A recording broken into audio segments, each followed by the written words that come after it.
Hey, welcome back to day 7 of Getting Through the Holidays here from transCODES. And my name is Jona, bryndis, energy healer and energy coach. And if you have been watching this series of 12 live broadcasts every day at 7 p.m., then you know that we are deep in the midst of processing collective energies, processing holiday energies, and really grinding through some of these aspects that come in with a lot of people coming together, a lot of people just really being together in a small space, but also even if we are not really with other people, reflecting on the day, reflecting on the energies that came in today. So since yesterday, lots of stuff is coming down, and I am going through these energies of today, and then I will reflect on the cryptocurrency market of today, and then I'm very excited about this. I will greet Jeff Casper and Ryan McCormick. Ryan McCormick is a radio show host and also the producer of our Hard Warriors Radio, and Jeff and I are sort of the performers there. So we will talk about how humor can help us to decode the deeper aspects of our spiritual journey. But before that, let's all arrive here in today and take a moment to just really breathe through. There's some heavy energies coming in, and perhaps this is for me personally a bit heavier than anybody else or most of you, because we have a energetic adjustment session coming up in a few hours, and for the last 24 hours I had to let all these collective energies sort of go through me to transcode the medicine, the healing resonances that are coming in for the people who signed up for this session. So, that's a heavy energy this time, and I'm expecting a lot of emotional releases, a lot of releases of all these pressurized things that we have talked about in these past couple of days, that have stayed in the hidden, our shadows, so to speak. Yes, and I feel like a broken record. All year I have been talking about processing our shadows and, becoming real and getting to know ourselves. And as these 2007 energies, which were mostly focused on the physical integration for most of us, as they're coming to an end, and as this sort of big cycle here, of this suppression of spirituality and suppression of energetic sensitivity is coming to an end. All right, so I'm not just beating the drum. This is actually happening. We can all feel this. It doesn't matter if we want to awake or if we want to ascend. We are, awakening to this new paradigm of understanding ourselves as energetic beings, whether we want it or not. Yes, and people are starting to arrive here. Hello, everybody. Welcome back. It's so good to see you. Please let us know where you're from and smash that like button. Yes, this is the currency in which you can sort of give energy back to me. And by the way, this reminds me, thank you everybody for sending in donations. I've received my first Litecoin donation today, and thank you, Roger, and all those beautiful emails that you share with me. How this series, but also the self-healing community that we have at transCODES and the energy sessions all this, we do this sort of semi-publicly. Everybody can come, everybody can sign up for those. We discuss and work through these things in our self-healing community in the forum that we have there. And so it's nothing is a secret. Everything is kind of like open source. I've always liked this. And all energy healers that are being trained here at transCODES also, become part of this whole, I don't want to say organization. It really isn't an organization, but this whole, the core of this community. And yes, thank you, everyone. So thank you for sharing your experiences with us. I'd like to see you guys commenting or asking here in the live chat, but I realize that a lot of people can't come to the live sessions. It's somewhere in the middle of the night in Europe, kind of noonish in Australia, Japan, and New Zealand, but many people are still working, or in the middle of dinner time. So that's all right. Lots of you are watching the videos once I post the edited version. So please know that you can continue posting questions or comments there. All right. And again, thank you so much for giving back. This means a lot to me. So if we are looking at the energies that came in today, and I'll start with the physical stuff, and please comment here, guys. Hi, London. Hi, Canada. Yes. Please comment here how you perceive this day. I perceive this day as extremely sluggish, almost like my physical felt way too dense, too heavy for me. I felt stiff today. I felt my own sort of rigidity in the physical. I didn't really have any pains other than maybe feeling really, really tired, feeling the need to rest almost all day long.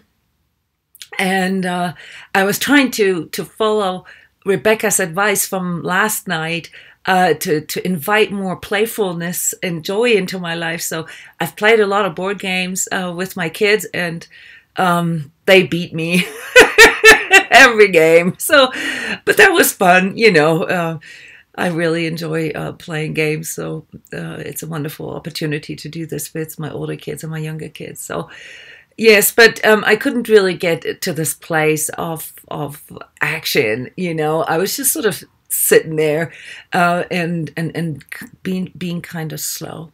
So how did you guys perceive this today? The energy of today.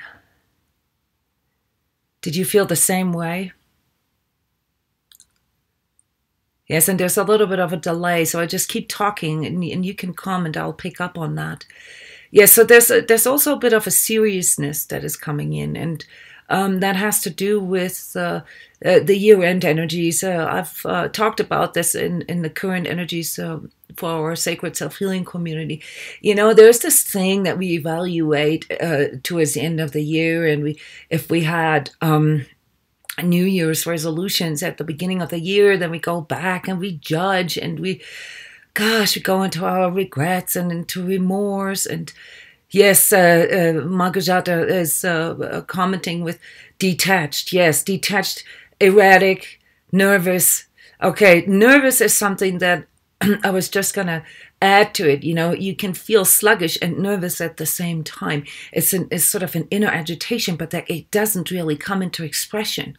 And so it feels all bottled up. And instead of doing, maybe what you feel like you need to do, or what you get guided to do, you're just going into this sort of numbing place and don't do anything, and just sit there and eat things that are just gonna, slow you down even further. And yes, lazy, exactly. Yes, Val, same here. I didn't feel like going out. Yes, cook dinner. I had to bring my son to the airport. All these things, seemed like an intrusion into my little world here. I didn't really want to go out into the world, and I'm glad that Jeff is cooking dinner right now so that we can eat when we're done. Without him, that wouldn't be possible. Yes, but there's a bit of a sluggishness, and this has a lot to do with, not being fully clear. This is a clarity piece here. What really needs to be done? Okay, so we're reevaluating things, and we're going back and forth. This is kind of like what I felt today. There's a back and forth. A lot of energy is taken up by that, and not really forward moving nor a backward movement. It's more like sort of a freeze. Okay, and I've talked about this in the past, how our ego's coping mechanism, the ways we deal with things when we don't really want to deal with them, okay? So coping is not really dealing. Coping is just getting through. And this is actually why I called the series Getting Through the Holidays, because I wasn't really sure if I was going to be able to offer things that help you to deal with it. But I definitely wanted to reflect on how we can feel. And when we go into our coping, it usually means that we are sort of going on slow burner, and we're using whatever works best for us. And that can be, of course, anything all the way to like destructive or behaviors, such as things that we know, substances or, bad food or, all these kind of things. I don't want to talk about this right now. We've talked about this in on day 2, but I want to point out that there's that everybody kind of has a different primary class, a primary cluster of coping mechanisms. I wanted you to become aware of this. Here at transCODES, we talked about this in the last couple of days within the marathon that we had. And that is to become aware that this connection between the physical and the emotional and also the mental is determined by these 3 major ways that our system can respond to challenge or react better, say, and that is fight, flight, or freeze.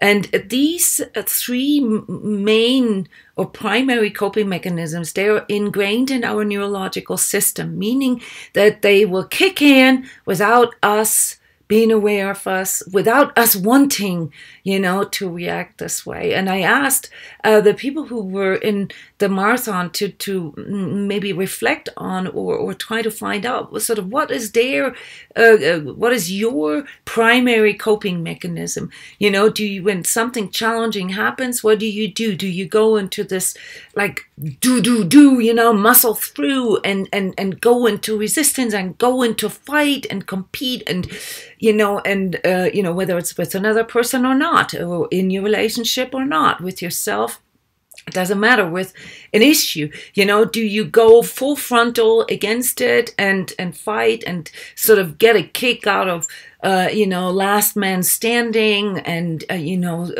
defending and justifying, or do you go into flight? Do you tend to run away? Do you tend to, sweep things under the rug, as we called it yesterday? Do you deny? Do you numb yourself to the point that you cannot, even, acknowledge whatever has triggered that in you, by simply, avoiding the whole thing in the first place or hiding from it? And that's kind of like what I tried to do today. Running away doesn't work for me. I'm more of a fighter type.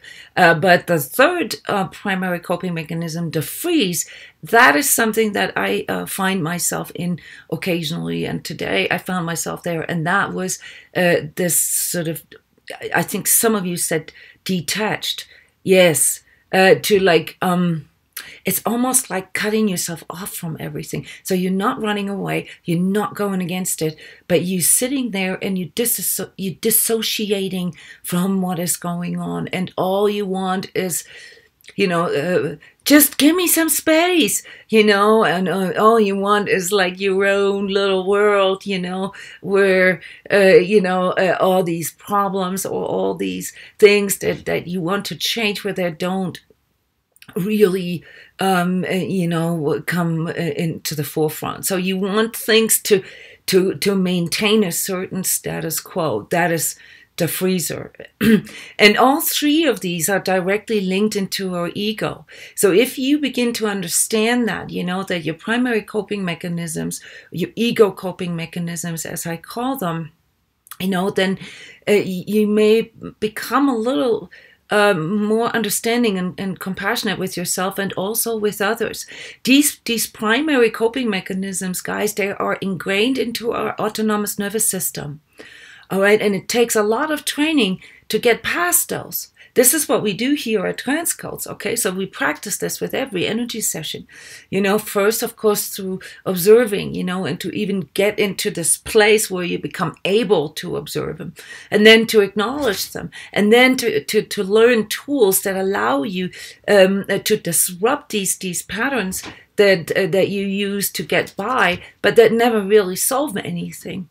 And then, you can learn ways such as some of the energy tips of these past couple of days play into this, how you can connect better with your physical reality. And when I say physical, I don't mean, body reality. I mean the 3D reality that is going on, and how, and detect how you create sort of this alternative reality within yourself, emotionally and mentally, and sometimes also physically, in order to not deal with it. Okay, these are ingrained into our system, and it takes training. It takes training to overcome these.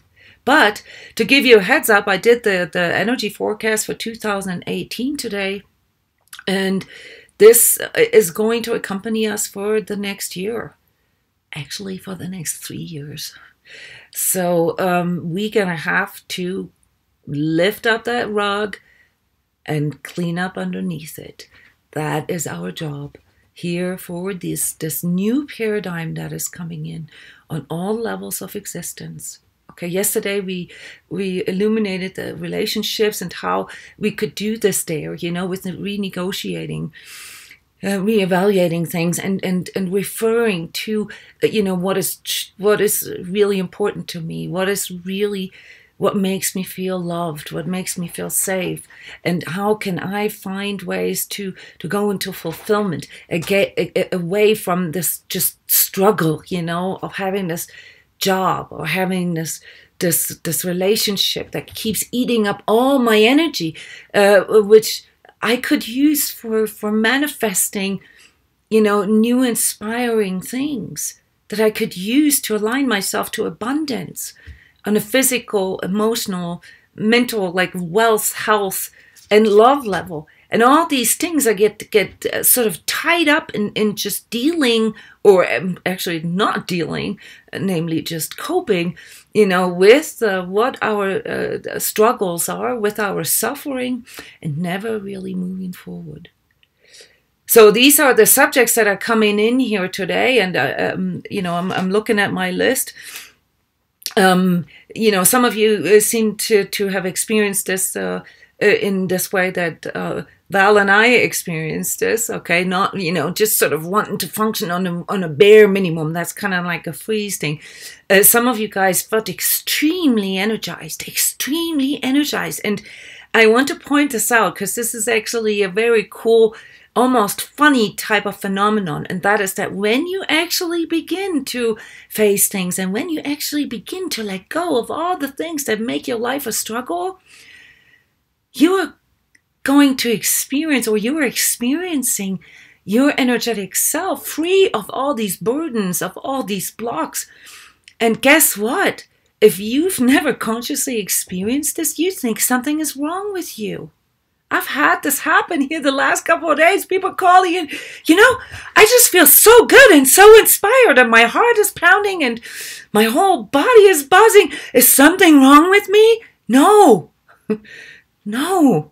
This is awesome. You are experiencing your life force flowing through your energy body without these stored things that are holding you back. Enjoy this and use this as a reference point, as a reference feeling for how it feels like when your energy flows, when it's flexible, when it really, works for you. Okay? And then, of course, the flighters, The flighters today reported severe anxiety. And this is coming in. I'm expecting that we're going to be dealing with this pretty much all week. Next week, fear, scare, uncertainty, wavering, back and forth, beating yourself up, judging yourself. All right, this is a difficult place to get out of on your own. My suggestion for you is to seek someone to talk to, to just share, or even, if it's just writing an email. You can write an email to me and use me sort of as your dumping buddy, okay? But to write down and to become truly aware of all your fears, because they lose their gravity, they lose their magnetism when you call them out.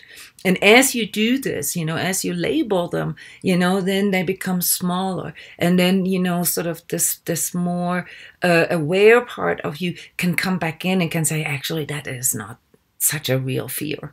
And most of these fears that I have, they either come from this place of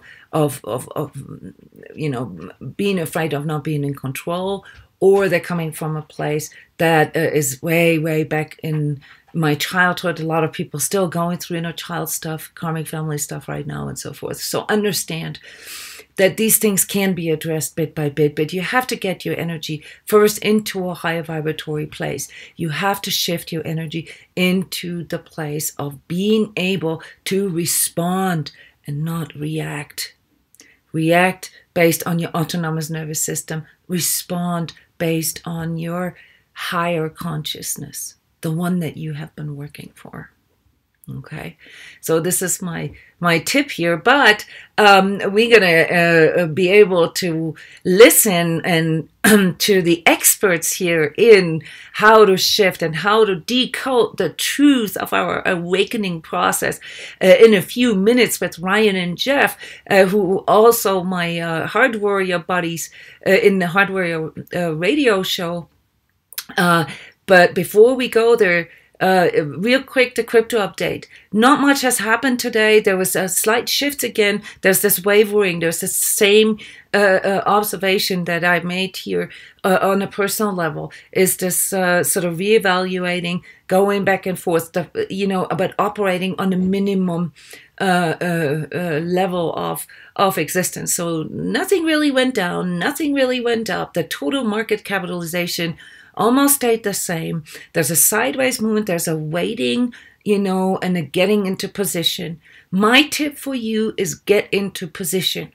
All right. I've got a lot of emails in regards to what kind of exchanges, what kinds of wallets should I use.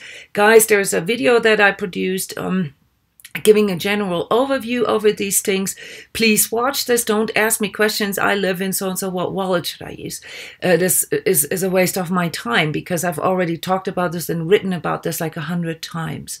Also go to YouTube, watch some of these YouTubers that do nothing but reporting about cryptocurrencies, and maybe sign up for some of their basic courses. You can get them as cheap as $10, and they're really good. Okay. Tomorrow I'm going in the energy update at 2 p.m. I'm going to give a little deeper insight into the crypto market right now at the end of the year, how to get ready for 2018, and I'm going to publish my portfolio, what I think is a good portfolio to get through 2018. So please tune in to the energy update live tomorrow at 2 p.m., which is a slightly different format, as you know, because I'm reflecting on the energies to come. All right. Yes.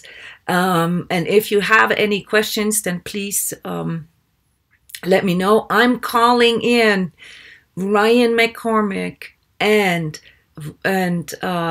Jeff Casper here for as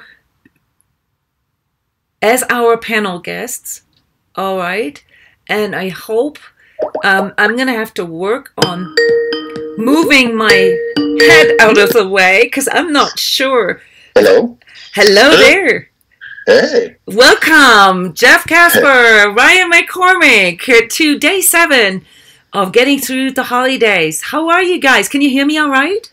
Yes, we can. Yes, absolutely. Yeah. It's an honor to be with you, Miss Jona and Mr. Jeff Casper. Hey, Ryan. We're together so many times, but we never see each other on video. Now, we don't have good enough internet here at the house to get you guys on there in video as well. I'm going to have to work on this in the future. Don't worry, Jona. You're sparing your viewers essential that they should not be seen. If they saw my face, they would be drinking so much more. Okay, well, you're not going to be incognito here. I'm still going to show your face. But this is a technical challenge because I'm going to have to squeeze my head all the way to the corner. I have like the armrest of my desk chair here is poking into my ribs right now so that I can get your heads onto the screen. So people will actually see a picture of you guys on the screen. I'm not sure if I can get all our big heads here. You just don't want to be at the nudist colony. No, Ryan, I'm not going to use that one. Only because... No, I'm Irish.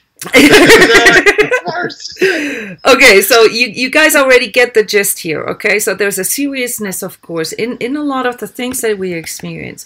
But then there's also medicine, in looking at things from a little lighter perspective and not get too hung up with our own shit. Sorry to say this word in that way, but yeah, so Ryan and Jeff, please, what is your opinion on the spiritual journey and seriousness, or respectively the humor that needs to come in? What is your guys' opinion on that? If you can't take yourself a little bit, laugh at yourself a bit, not in a rude way or demeaning way, then it gets too serious. You get stuck in it a lot of times, or you get too stuck in the thinking processes. So by lightening up the load and realizing, like, there's times I literally laugh at what my ego comes up with, what my judgment says, what patterns seem to show up. I literally begin to kind of laugh and go, that's really where you're going. Okay. And it's like, if you don't kind of back up a little bit and kind of make a little fun of yourself, not by being rude or demeaning or anything like that, you begin to look at things a little more lighthearted, and you begin to accept it. Plus, if you do this work long enough, and you talk to other people, you realize that they have very similar patterns, or at least they have the same amount. So then you begin to realize we're all in this same kind of thing. So then you can begin to laugh about it, and it takes that edge off. You begin to see that it's okay to be human. It's okay to have mistakes. It's okay to have done things that are not okay and all that kind of stuff, and have things done to you that are okay. It's part of the journey, and that makes experience. I'm sure Ryan will share here now. Hey Jeff, you didn't see this. You spoke so eloquently. I'm afraid to even tarnish your answer by stepping in, but I guess you have to have a contest. I was just going to say, Jeff, you weren't that cool last night. All right, I just want to let everyone know this. All right, this is a fact of life. You and everyone you know is going to be dead eventually. Everyone's going to die. So that being said, I think you can either go through life taking it so seriously, or you can laugh. And I think that having a sense of humor has a lot of benefits. First off, it just allows, I think, the energy to kind of flow, and a lot of people take themselves so seriously. I feel the ones that take themselves so seriously, they put all this energy into wasting their time and being upset because you're internalizing everything. And I think the second you can start to laugh at life and laugh at yourself and laugh at your situations, you take that power back. That energy you're putting into being upset, complaining, and pain and suffering, you're transforming it.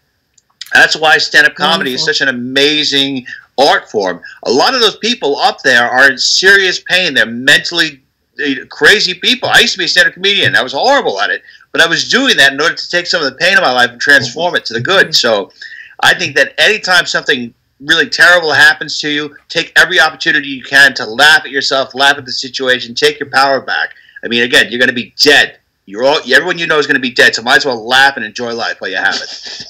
Well, Ryan, this is actually really cool, and many of the listeners or watchers know you, and we're doing this Hard Warriors radio show, and you have your own Outer Limits radio show where you talk with people from all walks of life. I mean, celebrities, politicians, clairvoyants, authors, doctors, I mean, like everything, right?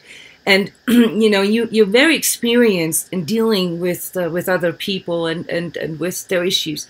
But how do you deal with like sucking up all this like sort of news energy and all this sort of serious energy? How do you deal with this personally? Well, alcohol is amazing. I know some people are going to say, "Oh, it's bad." No, I think it's fantastic. I think I just listen to it, absorb it, and then I try to sage myself and cut loose. I take it in because I have to do it for just the radio show and also my business. I don't know how I do it. I mean, I've actually gone to you and asked you and Jeff questions on how to kind of disattach. And your advice has been fantastic. One of the greatest pieces of advice you both ever gave me was to make sure that your chakras are not fully open. Make sure they're closed. Be careful to be sure to ground yourself. Yeah. I mean, this is valuable information that you bestowed upon me, and I can't thank you enough. So I think that when you are experiencing and absorbing a lot of negativity, do whatever you can to make yourself laugh and ground yourself. Take some time for yourself, relax, reflect. And I think, Ryan, you like us as well. You have dogs, right? I mean, you go into this playful mode with your dogs, and that helps too, doesn't it? I mean, to have someone where you can like immediately go and play with, or go goofy, if necessary, to just release some of that pressure inside, right? Yes, dogs are fantastic. I have two puppies, Zeus and Gaia, and a cat, Kaylee, and they all three boss me around, and basically we treat them like queens and kings. They're on our bed, they get organic treats, they sit on the easy chair, they kick me up, and petting them all the time and seeing how happy they are is just amazing. Yeah. It kind of reinforces the idea that, yes, the whole world's crazy. Yes, the world's run by sociopaths, but there are moments like this when you see those dogs and they're happy and they don't realize that the world's run by sociopaths and they think that everything's great. And I think that dogs and any kind of animals will bring it back and ground you and make you realize how wonderful life is. Yes, actually, if I had a puppy mill, I could have gotten rich over the last 10 years. I don't know how many times I've actually recommended people to get a pet, to get a dog or a cat, and how many have actually followed through on that, and it really worked well for them. Not a puppy mill, of course, but you guys know what I mean. Like there's two things I could have become a really good salesperson for, and that is dogs and espresso machines. Well, you got great energy, Jona. I think you could sell anything. You like, listen, here's some nooses. Here's some nooses. They're wonderful. And you're like, oh, God, I'm so sweet. Let me get a couple of those nooses. Right. Some family. Well, here I am talking about all this serious stuff.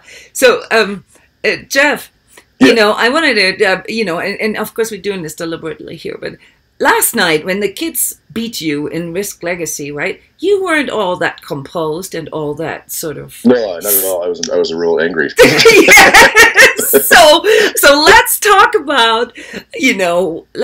about, why is it so difficult sometimes to tune into humor, to tune into the slightness, into the playfulness, and what it is that we can do to catch that within ourselves and then shift it. What can we do? But let's first talk about it. What is seriousness? So from an energetic and spiritual point of view, what is that actually? Well, usually you get locked onto something. You get fixated. You get positionalized. All of a sudden, like playing that game last night. This is a 7-hour or 5-hour game, whatever. And, it gets intense because you got all these factors and all these rules, and we've got a very intense family that plays games way too intensely, so we get a little, feisty with each other. And when you get too fixated, it's like your energy gets locked on, and now you're stuck in that pattern, and it's almost like you get rigid. You're very, what's the word I'm thinking of? It's almost like your energy goes very vertical. It's not wide, it's very precise. It's getting into this moment. And as that continues, your avenues of out kind of get less, because the more we played and the more I was getting a little frustrated because I almost won. It got, it's tired, only because I was dead tired. Oh, yeah. Plus, we had no sleep and all that kind of stuff. But then all of a sudden you're like, okay, this is just a game, and this is true of anything. It doesn't matter what the pattern is. That's a very fun one, and that's easy to kind of see. But anything that you deal with, any pattern that you have, when you get that locked on feeling, when you feel so positionalized and so rigid, that's when, and that's what spiritual work is when you can work to catch that. So what you're really working on is creating that space. You can go, oh man, I'm just really being, an ass. I'm really being intense. I'm really afraid, whatever. It doesn't matter what it is. Like last night I was really mad because I almost pulled this off, and then there was one little variable in the game where I forgot about, and it just, got me too excited. So it's when you catch that. And then I had a moment, to talk to to talk to our son and say, hey, this is just a game. We're cracking up. It's nothing personal. And we started laughing about it. And it begins to shift things. And then you realize how silly it is to kind of get stuck in those things and how intense it takes your energy. Like it literally locks you on to the point where you don't see anything else. Yeah, as soon as you arrive there, I think it's easy, to see that.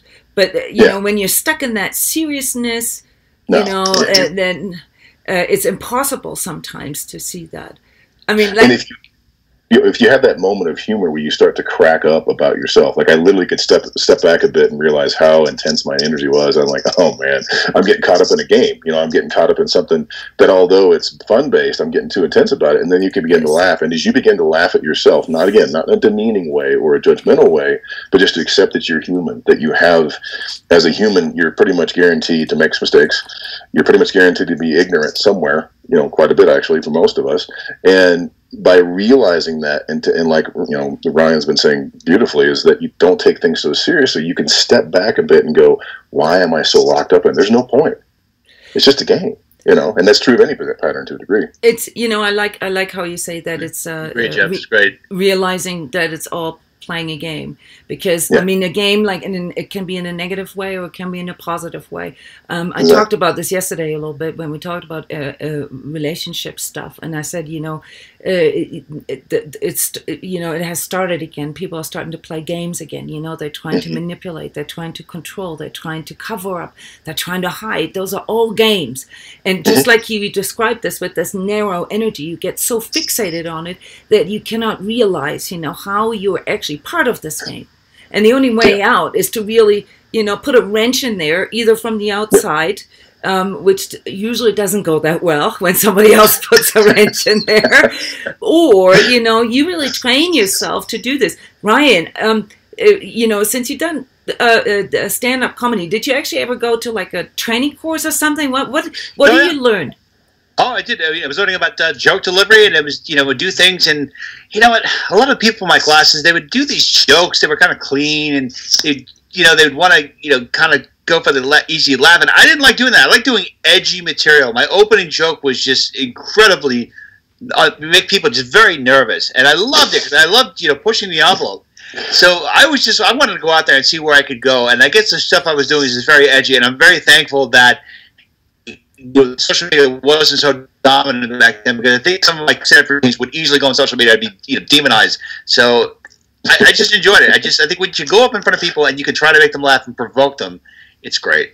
And even I get banned at Facebook, believe it or not, and I'm like as serious as can be. But Ryan, teach us a lesson. How can you? Like when you in that place where you, like, say maybe with other people, right, where everything is so tight and so narrow, right, and you come in there, how can you break the ice? Teach us something that we can all go home and practice. Sure.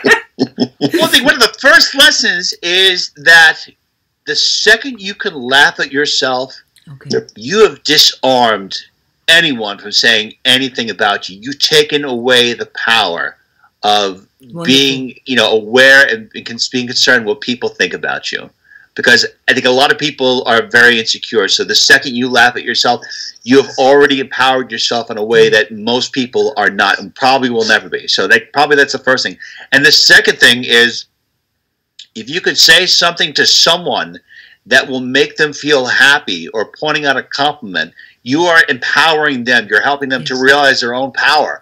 And I think once you start to do that, once you laugh at yourself and then you compliment and point out good things in others, you're going to be part of this energy field. I think it's just wonderful. It just flows. I think so many people out there, they're hungry, they're insecure, they're seeking. And if they find that someone else has that, even on a small scale, people are going to be drawn to you naturally. And again, if you don't take yourself too seriously and you have a lot of humor, I think it generally builds a very positive energy frequency. So, I don't know. Do you want more? I think this is very wise, Ryan. I didn't expect that from you. Yeah, you're probably like, oh my god, did that actually make sense? Yeah, and it was really wise too. Oh yeah, once in a while I'll say something to my wife. She's like, wait a minute, that made total sense. That oh my god, what's going on? She thinks that there's you made sense. What's wrong with you? I understand you said something intelligent. I'm like, I don't know what's going on. Is something wrong with me? Having delusions. Yeah, so you get this, guys. Okay, so there's so much healing in just. I mean, even if you would turn off the volume right now and you would just sort of ingest the energy that comes through us talking about this here in this way, you would probably already feel this. Okay, so energy worker utilizes these things. It's just difficult sometimes, to make you laugh about yourself, through, like an energy session. That can better be done in conversation with you. But Ryan, I really want to learn this. How can I deliver a joke? Because I am like the world's worst joke deliverer. I kill everything before it comes out. How can I get better at delivering jokes and maybe helping people heal, through that? Well, it doesn't necessarily have to be about your jokes. It's if you smile at people, if you're presenting in a positive manner, it'll resonate. And I think if you're really looking at how to tell jokes, you probably want to get it's called Joke Writing for Idiots. It's a book by Jim Mandrinos. It's the person I used to work with. He's a master joke writer. And he'll give you an actual formula, the setup, the punchline, the insert. And he'll actually give you a formula that you can develop several jokes in your own. I also think that if you go out and you buy joke books and you find a particular joke funny, tell jokes on a regular basis. I always have 5 or 10 different jokes that I say. Just about all of them are incredibly offensive to most people because I love the very edgy humor. But get used to telling jokes. Get used to repeating jokes that you like, and then develop your own method of switching the words around. I think that if you're able to point out the absurdities in life, if you're able to point out something positive in a very negative situation and present a light to it, you are in essence telling a joke, if not theoretically speaking, doing a joke-telling formula. I think as long as you make people smile, if you smile and you make people laugh a little bit, it'll catch on.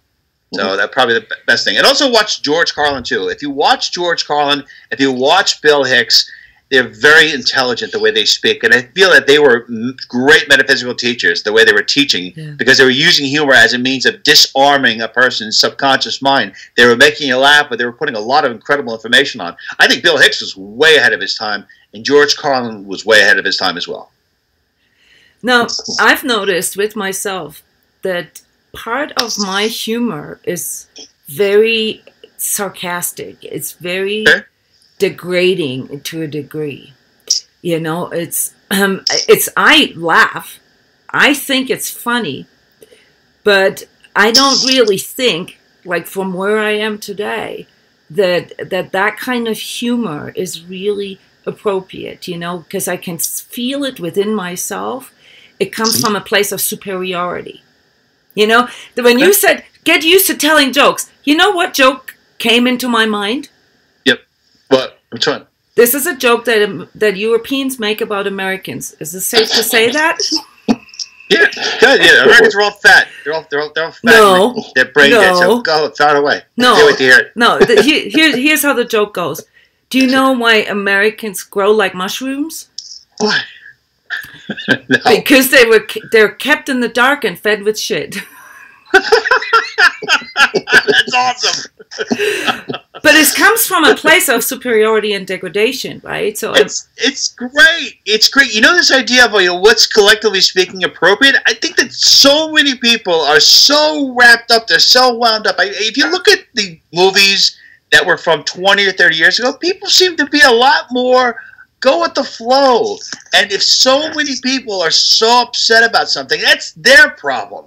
If you find it funny and it's funny to you and it brings light to your life, why not just keep it? It's not up to you to like lower your standards and lower your humor so other people can get it. Well, let them catch up to you. If it's to the expense of others, I mean, this is the conflict I have within, and I get guilty, and I think that's why I kill jokes, you know, because I'm always concerned that that I might hurt somebody else's feelings, you know. Well, deep down, you know, I'm getting a good kick out of it, but you know, I also know that as a European, I'm snobbish, you know, and you know, so I do understand my position. Jona, if you think about it, we're all, apparently speaking, we are all part of the same consciousness. We are all infinite consciousness. So all jokes, whether they be directed at your human self or another's, they're all self-deprecating because we're all one consciousness. Mm-hmm. So whether you direct the humor about you or someone else, it's all self-deprecating at the end of the day. Metaphysically speaking. Yes, I mean, I do. I like that. Thank you, Ryan. I really appreciate that because I do see this, and that the conflict that I have within, you know, is part of that because I can feel the degradation in that. If I weren't part of this, I wouldn't be able to feel the degradation, right? I mean, this is what I tell people when they ask me, you know, how does humor fit into the spiritual journey? I basically say to them that, you know, just like what you said, you know, that it's a medicine, you know, and also it helps, by the way, to loosen up our autonomous nervous system. You know, there's something that happens even by just doing this. I once did this all day long just to see if it would have an effect on my emotions without laughing. But it actually does. It does work.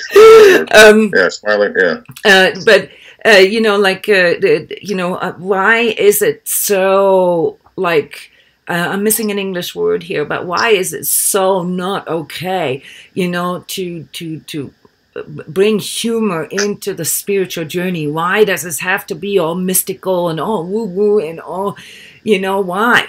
You know, I think a lot of people are stiffs. A lot of the people, they're stiffs. They think they're holier than thou, and they seem to have this snobbish attitude, especially the New Age movement. I mean, I'm not gonna. I know there's some people here are part of are into it, and I can't. I really am not cool with anyone taking themselves way too seriously. I think once you take yourself way too seriously, and then there's disdain for humor. And if you look at anything about Stuart Wilde, what he used to do is that he used to go out and he would make a lot of jokes, and he would really incorporate the humor into his works, and I feel that's what attracted people. So why is that, theoretically speaking, not okay? I don't know. I think it's totally fine. I think that, Jona, you're on the side of righteousness. You're right. You've got the moral high ground, and many people don't have the moral high ground. So whether or not being okay or not, forget it. You're already there. And I think people need to fall in line behind what you're doing.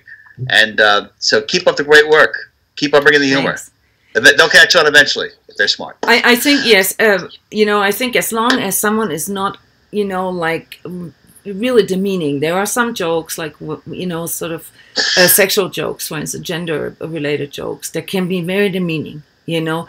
And I think as long as we feel into the joke or into whatever it is that we're feeling, you know, that makes us laugh, or as long as we know why we're laughing, and then I think we have enough discernment, you know, to rip a joke, you know, in the right moment, you know. Well, and there's a, you know, there's a fine line there, and I know what you're saying, and I know what you're saying, Ryan, too, because, you know, the thing about humor, and anybody who's done speaking that uses humor can pick up on this, and it's the same with inciting even anger, which is a little more talent. But if you use a joke in an effective way, the next thing you say, because there's a laugh, there's a loosening up, they have a tendency to pick up more. So when you can laugh with friends, it has a tendency, as long as it's not too sarcastic or not too, I know what you mean by demeaning on it, it has a tendency to open everybody up to be more vulnerable, to be more intimate, because now everybody's kind of loosened up. They laugh, because what laughing does, like you said too, with trying to smile, I can't see if I knew what you were doing, it loosens up your energy. It actually speeds it up. And there is a fine line. You know, if too much cynicism gets in there, if too much sarcasm gets in there to a point, it can bring the energy down. But it's about kind of balancing it out. It really, really is. And there's also the humor of just laughing at yourself and kind of seeing how silly we can be. That's more of a it's just a reality check. Like, oh my gosh, I'm taking this way so seriously. There's no point, you know. And you can crack up about it, and then all of a sudden you begin to laugh at how silly your judgment is, or how funny your ego becomes, and what it tries to do. And if you really begin to see the patterns behind the patterns, like the first time I did critical inner voice work, where I'm trying to break down some of these negative inner statements I had, I realized I felt crazy for a couple of seconds because I could hear 4 different voices of my own talking at the same time. And I just started cracking up because one sounded like Spock and one sounded like a little kid and one was something else and then one sounded like how I was at the time. And, if you don't laugh about that, then it's like, oh my gosh, this is hilarious, because I knew I wasn't having any issues with mental health, but it was more by, holy cow, this is what, no wonder I had a hard time at that point in my life knowing what I wanted to go for because all these voices spinning in my head telling me what to do. And if you can't begin to kind of take a break and crack up about that, which you guys both talked about, Ryan with the New Age movement and some of this rigidity we can get into sometimes, and that's just one example. Typically, that's because we get too specialized. We think we're on this journey, we're on this trek, and to a point, that's accurate. You have to kind of get the mind on board when you start going down the spiritual path, but then you got to kind of get it out of the way. The mind, a lot of time, leads us there, but then there's a lot of traps in there. We can get too focused and too fixated, and that's when specialness comes in or that rigidity comes in, and that's where you got to learn how to loosen up. So telling jokes and having some fun with it, and it's also the energy behind it. When you told that joke, it was more lighthearted. You meant playfulness of it. If you meant that and had that angst behind it, where some people do about Americans, and it's understandably so, then it becomes a little more negative. It becomes a bit more harsh. So it's kind of learning that balance.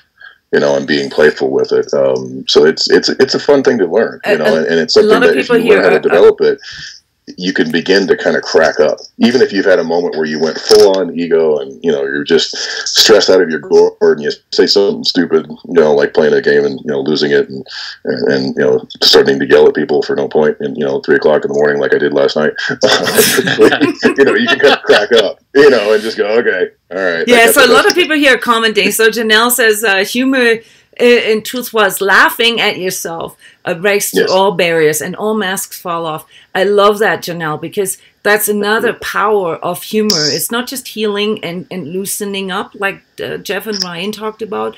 It's also very connecting. It can really connect, when we can make a joke about even like say our own weaknesses. This is like our way here at home, in this household of 2 energetic of 2 energy healers and 3 energetically sensitive children. We rip jokes about our stuff all the time. That's how we stay sane. I think you need to do it. And I make jokes about how bad I am in the bedroom. I mean, I do. It's like, but it's true. Oh my God. But I think it's kind of cool. It's like you're taking the power back. And one thing I think, Jeff, you brought out something about how some jokes have like a negative connotation to it. Well, if you hear a joke and it upsets you, I think it's revealing something about yourself. You're responding somewhere to that. So it could be revealing a piece of truth. Yeah, when it comes to the American public, I say you gotta give them everything. You gotta hit them over the head several times because I don't think they're in a very good place at all. So anything that provokes them, it causes them to look within themselves, I'm all for it. Yeah, absolutely. I think if we want to deliver like a message, like say if I want to deliver like a criticism with a joke, I think I can do this if I have the courage to stand up for it and revisit it and actually have a serious conversation about that. Like I do, if I rip a joke and there's like a little bit of sarcasm in there, I don't have a problem with talking about this, like saying, this is how Americans look like from, other countries' point of view, and so, and I can also explain why that is the case. I live here, so I understand how some of these things come about. So I, like to have that, not just to like dish out, but to also be willing to discuss this if needed, Well, it disarms you. What I think, I'm not sure what the lady said again on there, but how she said that it's a disarming. What humor can do is be very disarming. It allows you to kind of crack up. You begin to let some crap go. So these famous speakers, Ryan mentioned Stewart, very talented at being able to utilize humor in ways to make people challenge their own rigidity. And in doses, that can be extremely powerful. And in the same way, when we can sit back and just crack up about how we do things and how our ego gets involved or how our emotions spin us or how our mind tries to do whatever it does, it's a disarming factor where now you can go more into acceptance. You can go more into allowing it to come forward, and even and like you've said many times, I'm sure on this talk or whatever, once you can feel it, you can begin to heal it. So you can begin to it disarms to the point where there's no need to defend for a moment. And that's the beauty of it. I love J.P. Sears. I don't know if you guys know him. Awesome. Yes, and Ryan, you had him on one of your shows. Tell us a little bit about him. Up. He makes fun of all the spiritual people. Oh, he's hilarious. Yeah, it's great. Yeah. Go ahead. Yeah. Well, just have personal experience. He was very, very easygoing. He didn't mind being challenged. His humor is very light. He's very light, but he didn't. I don't think he takes himself seriously. Yeah. And he made some pretty edgy observations, especially in the beginning. And I think someone like him, it's great when you have somebody like that who doesn't take themselves seriously, who articulates himself well. I love it. Yes, it's just ones that do the holier than thou stuff, like the Joel Osteens or these other people that they try to seem like they're holier than thou, and I got the moral high ground. I always think that those are the ones that are eventually going to fall, and I love when they fall. It's great to watch somebody wave that finger. I'm a moral person. Next thing you know, they're caught with like who knows what. Right.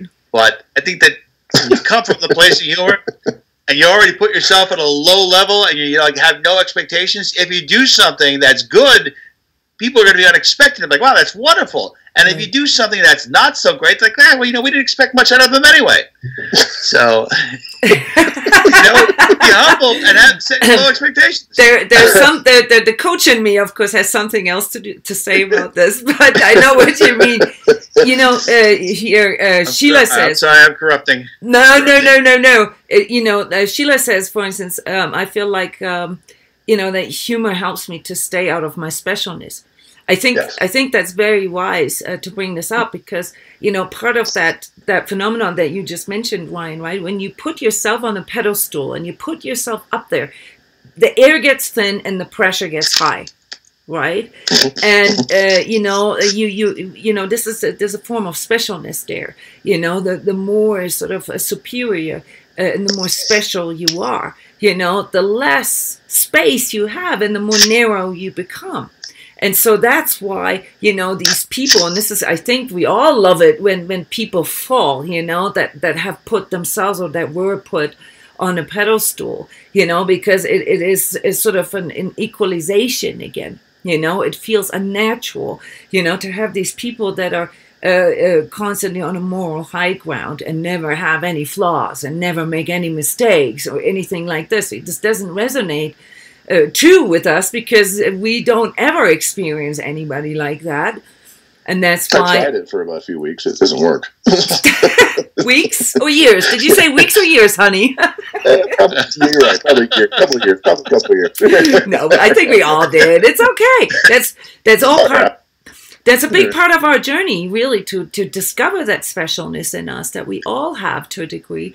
We just have to watch how we project this out, if it's destructive, if it's toxic, or if it's just in a way that we, occupying more space than others, and maybe we can work on, like Ryan, what you said in the beginning, to consolidate our energy a little more, so that we don't become too susceptible to absorbing things from the outside too much, But I think that when people take themselves way too seriously, and anyone that says, I'm offended, I think the people who say that, they deserve to be offended. Because they're the ones that are kind of like saying, listen, these are my insecurities. You need to modify your behavior so I don't get triggered. And I think that, I know it's a very touchy subject with some people, but if you transcend that insecurity and you don't get upset by this, you're going to become stronger. Yeah. That's why I think that, sometimes the humor, being provocative, being edgy, taking jokes and making jokes about things that are, repugnant, like murder, and being able to bring light to a dark situation, you are taking away that power, the negativity associated with those. And I think you're becoming stronger. So I think if you incorporate humor into your life, it's great. More you can, the better. Laugh at yourself as often as you can. That's just my advice. I don't know. Oh, it's very wise. And Cheryl comments here in the chat and says she loves to be a codependent joke teller. Okay, codependency is one of those coping mechanisms most spread. It's like a spiritual disease almost, amongst energetically sensitives and empaths. I would love to come up with a collection of codependent jokes. Please, Cheryl, if you want to be in charge of this, I'd love for you to keep a database and collect codependent jokes. That would be a wonderful project to loosen things up. Awesome. Well, you can make jokes about anything. Again, once you laugh at something, you're taking away its power. And I was laughing. I could not laugh at a lot of jokes earlier in my life. I got very insecure, very worried about what people think. That's another part of it too. Laughing at yourself is taking away the concentration of worrying what people think.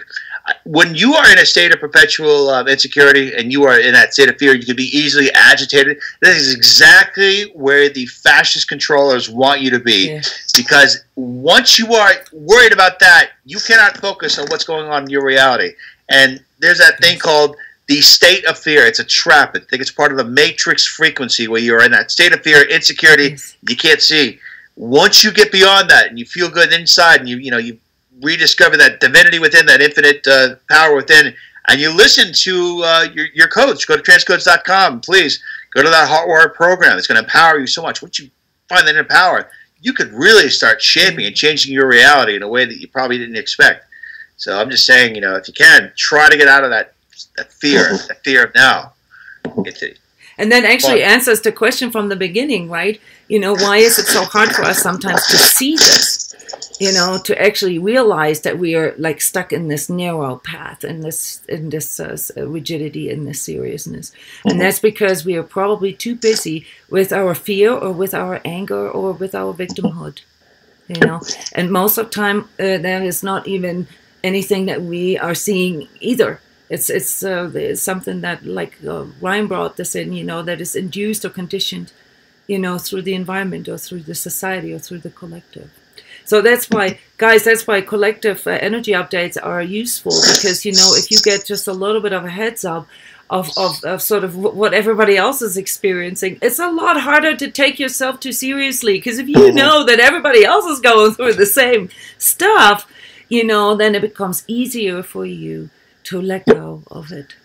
And Ryan, thank you so much for bringing up the Heart Warrior program. We get a lot of questions on our phenomenal top of the line. It was really great program, but I want to point out something different, namely the Heart Warriors Radio. Yes. Do you guys want to explain a little bit to the audience what this is and where we can listen to it? Jeff, you've got the much better voice, so yeah. People want to hear your voice.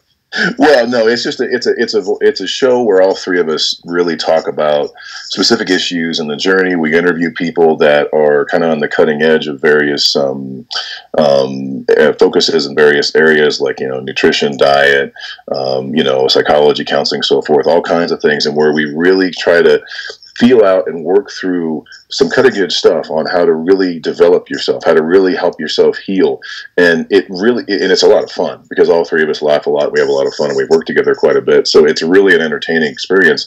And we try to keep it really lighthearted and focused on really just helping people. And very similar to this show here, but we just specifically speak about specific topics. And it's on the Outer Limits Radio website, but is there a certain link? Right, I know there is. We got outerlimitsradio.com. There's an entire section for Heart Warriors, and we can post it all over Facebook.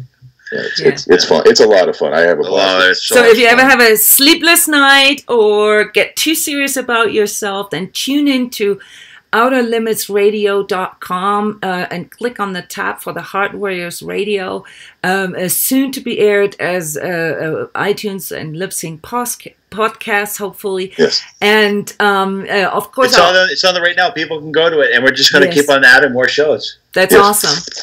And the same. I have to point out something. I just saw the picture that you put on this. Is this like 20 years old? No, I know. I looked at the picture and I could totally see like them doing a commercial for Chris Hansen's next on To Catch a Predator. This guy, and next zooming into my picture. I had that. Oh my god! From that angle, I had the creepiest look on my face. Okay. We'll vouch for you, man. It's okay. We'll vouch for you. He thinks he's going to drop off candy. He's in for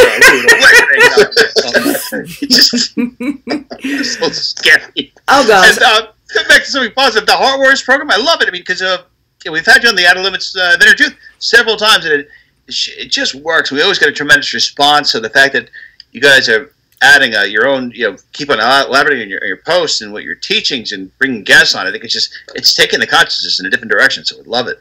Cool. So it is okay to be entertained by spirituality. I truly believe in this. I think this is something that we need to integrate into all areas of our lives, and it doesn't have to be, special, and it doesn't have to be narrow, and it doesn't have to be righteous, and it doesn't have to be anything, because this is exactly the theme of the new year, of everything, that whole transition, awakening, ascension, or whatever you want to call this, that we're going through. And that is not to be anything or anybody anymore, to be real, to become who we truly are. And all these things belong to the journey. All these things, including areas that people do not like to talk about, but these areas that people don't like to talk about normally, like Ryan mentioned, like Jeff mentioned, these are things that culminate, that accumulate underneath our rugs, all right? And we're going to have to look at those. We're going to have to clean up there as well, or else we're always going to have these blind spots. We're always going to have these areas that we are unable to deal with, okay? All right, it was awesome to have you here. And as we were talking, I was having the idea, man, we should do like a New Year's episode where we dress up as somebody. And I had this visual, this vision of us dressing up, because it kind of looks like a poster, like a movie poster, what we have up there. But we're not going to do this. However, tomorrow on day 8 of getting through the holidays, we're going to have another threesome here. We're going to have another 3 panel guests here, namely actual heart warriors. Okay, so people who have gone through the Heart Warrior program here at transCODES and who have now founded a new project, as they found together in that community, theheartspath.com, which is a blog and an entertainment based site to share all these different aspects of the journey, and to bring people, to loosen up about their own experiences and to take the specialness out. I'm very, very excited to have Brian Moss, Sheila Reed, and Gosha Stahua here tomorrow at the same time. All right. So, Ryan, thank you so much for coming to our show tonight. It is a great honor. It's Jona, bryndis, and Mr. Jeff Casper. Love you guys both very much, and your listeners are fantastic. It's a great honor to be with you. So, thank you so much for bringing me on your show, and I hope it was fun. It was. I enjoyed it. It certainly helped me to get out of my seriousness because I had a tough day today.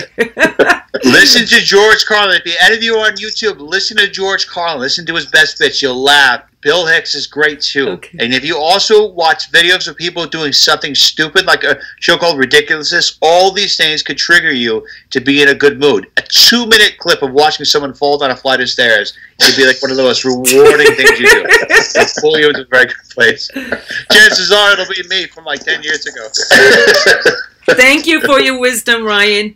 And thank you for your wisdom, Jeff, as always. People can find you on selfunification.com or email you there at info@selfunification.com if they want to book a session with you, a clearing session or a coaching session, or just a how to rip jokes session. Cool. Okay, everyone. Thank you so much for being here. Thank you for commenting and for contributing. It's wonderful to have you here. I'm looking forward to our 8th day tomorrow And if you still have nothing to do tonight, you can still come to the energetic adjustment session called New Paradigm in 2 hours. Deep clearing work that is being done there. And if you have off from work and don't need to be anywhere, then come to the energy update tomorrow at 2 p.m. here, same place, transCODES YouTube Live. All right. Bye-bye, everybody. Have a wonderful night. Bye.